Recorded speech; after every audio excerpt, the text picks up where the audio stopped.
یہ جو اپنی پچھلی نااہلیاں ہیں، تمام حکومتوں کی نااہلیاں، وہ اب سامنے آ رہی ہیں۔ اب قطر سے بات کر رہے ہیں کہ بھائی اتنے کارگو آپ ہمیں اجازت دیں کہ ہم نہیں خرید رہے، اس کے پیسے ہم ادا نہیں کریں۔ تو یہ کیوں کرنا پڑتا ہے؟ اس لیے کہ آپ نے معاہدے غلط کیے ہوئے ہیں۔ بجلی کے بلوں میں کمی نہیں کی جا رہی۔ ہماری اس پوری تحریک کے نتیجے میں جو ہم نے بجلی کی قیمتیں کم کرنے کے لیے اور آئی پی پیز کو لگام دینے کے لیے دی ہے، اس کے نتیجے میں اتنا ضرور ہوا کہ وہ حکمران طبقہ جو یہ کہتا تھا کہ ہم آئی پی پیز سے بات بھی نہیں کر سکتے، ان سے ہم نیگوشیٹ نہیں کر سکتے تھے، آپ نے ان سارے وزراء کے بیانات سنے تھے، لیکن بالآخر الحمدللہ یہ مجبور ہوئے کہ انہوں نے بات بھی کی ہے، 5 آئی پی پیز بند بھی ہوئی ہیں، 17 سے ری نیگوشیٹ بھی کیا ہے، اور مزید بھی اس کے اوپر کام ضرور ہو رہا ہے۔ لیکن ہمارا جو اس کے ساتھ مطالبہ ہے وہ یہ ہے کہ آئی پی پیز سے اگر ری نیگوشیٹ ہو رہا ہے، ریزیڈینشل، کمرشل اور انڈسٹریل جو یونٹس ہیں براہ راست اس میں کمی ہونی چاہیے، ٹیکس ختم ہونے چاہیے،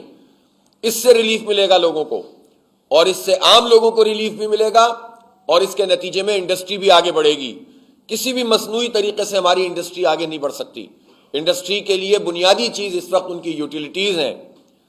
ان کو پاور جو ہے اس کو صحیح طریقے سے پہنچانا، اس کی سپلائی، انرجی کرائسس ہے بنیادی طور پر۔ اگر وہ بہتر ہو جائے گا تو ہم کمپیٹیٹو ہو جائیں گے پورے ریجن میں، ہمارے پاس جو مصنوعات ہیں ہم کسی قابل ہو سکیں گے کہ اس کو ہم ٹھیک طریقے سے ایکسپورٹ کر سکیں۔ لیکن جب آپ اتنی زیادہ پروڈکشن کاز کر دیں گے اور انرجی کی وجہ سے، تو پھر کہاں ہماری پروڈکٹس جو ہے دنیا میں آگے بڑھ سکتی ہیں۔ تو وہ اشاریے جو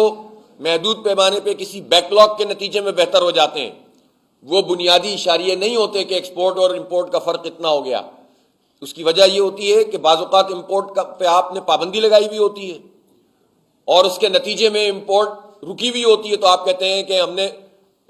ڈیفیسٹ بڑھ گیا، اور پھر جب وہ بیک لاگ ٹوٹتا ہے اور امپورٹ زیادہ ہونے لگتی ہیں تو وہ ڈیفیسٹ کم ہو جاتا ہے۔ حقیقی معنوں میں تجارت آگے نہیں بڑھتی، صنعتیں آگے نہیں بڑھتی، ایکسپورٹ آگے نہیں بڑھتی، اور پاکستان کو اس طرف فائدہ نہیں ہوتا۔ اسی طرح جو اسٹاک ایکسچینج کے معاملے میں یہ بات کی جاتی ہے کہ یہ اپنی ساری حدیں پار کر چکی ہے، تو اس کا سبب ہے، اس کا سبب یہ ہے کہ جب سود کا ریٹ کم ہوا ہے تو بہت سارے لوگوں نے اپنی انویسٹمنٹ بینکوں سے نکال کر اسٹاک ایکسچینج میں لگانا شروع کر دی ہے۔ پھر ہم سب جانتے ہیں کہ یہ اسٹاک ایکسچینج ریئل پکچر نہیں دیتی پاکستان کی معیشت کی، اس میں چند بڑے نام مل کر طے کر لیتے ہیں کہ اس وقت اسٹاک کو کہاں لے کر جانا ہے، اور اس کے نتیجے میں پھر وہ پول کر دیتے ہیں اپنی ساری کے سارے شیئر ہولڈرز کی جو پوری رجحان ہوتا ہے اس